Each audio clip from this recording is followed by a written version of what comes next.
இயேசுவே உம்மை ஆராதிக்கின்றோம், எம் வாழ்வை உமக்கு அளிக்கின்றோம், உம்மை அன்பு செய்கின்றோம். இறைவா, இன்றைய வாசகங்கள் மூலமாக நீர் எங்களுக்கு பல அறிவுரைகளை கூறுகின்றீர்.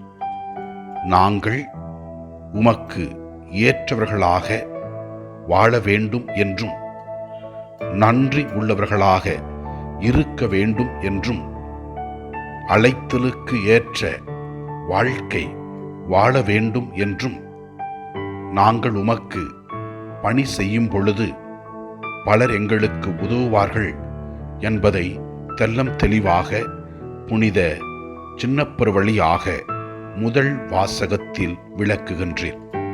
நற்செய்தி வாசகத்தில் இயேசுவே ஆண்டவரே, நாங்கள் பொறுப்புள்ளவர்களாக இருக்க வேண்டும் என்று அழைக்கின்றீர். கடவுளுக்கு நாங்கள் முதல் இடத்தை கொடுக்க வேண்டும் என்றும் கடவுளை நாங்கள் முன்வைத்து வாழ வேண்டும் என்றும் கூறுகின்றீர்.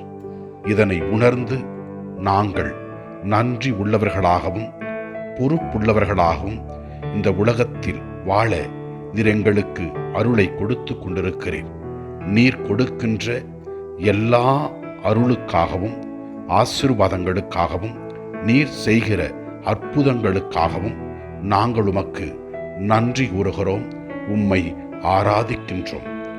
முதல் வாசகத்திலே நாம் இவ்வாறு வாசிக்கின்றோம். தூய முத்தம் கொடுத்து ஒருவர் மற்றவரை வாழ்த்துங்கள் என்று புனித சின்னப்பர் கூறுகின்றார்.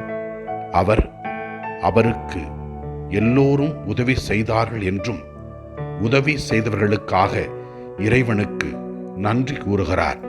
மேலும் கிறிஸ்துவை ஏற்றுக்கொண்டவர்கள் எவ்வாறு வாழ வேண்டும் என்றும் இயேசு கிறிஸ்துவை பற்றி அவர் பறைசாற்றினார் என்றும் அவர் தனக்கு கொடுத்த பொறுப்பை நிறைவாக செய்தார் என்றும் தெல்லம் தெளிவாக விளக்கி காட்டுகின்றது.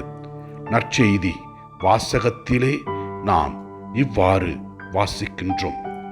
சிறியவற்றில் நம்ப தகுந்தவர் பெரியவற்றிலும் நம்ப தகுந்தவராய் இருப்பார்.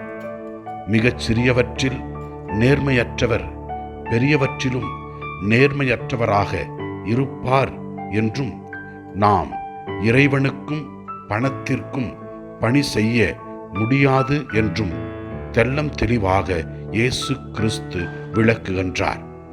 பரிசேயர்கள் இதை ஏற்றுக்கொள்ளவில்லை. அதனால் இயேசு அவர்களை கடிந்து கொள்கிறார்.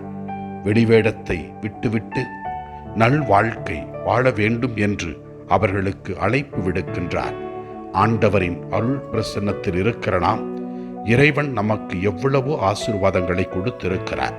இந்த ஆசீர்வாதங்களை எல்லாம் நாம் பயன்படுத்தி இறைவனுக்கு ஏற்றவர்களாக நாம் வாழும் பொழுது இறைவன் நம்மை முன்னிட்டு நம்மையும் நம்மோடு இருக்கின்ற நபர்களையும் நம் குடும்பத்தையும் ஆசீர்வதிப்பார். ஆண்டவரை நோக்கி ஜெபிப்போம். எல்லாம் வல்ல இறைவன் தந்தை, மகன், தூய ஆவியார் நம் ஒவ்வொருவரையும் ஆசீர்வதிப்பாராக.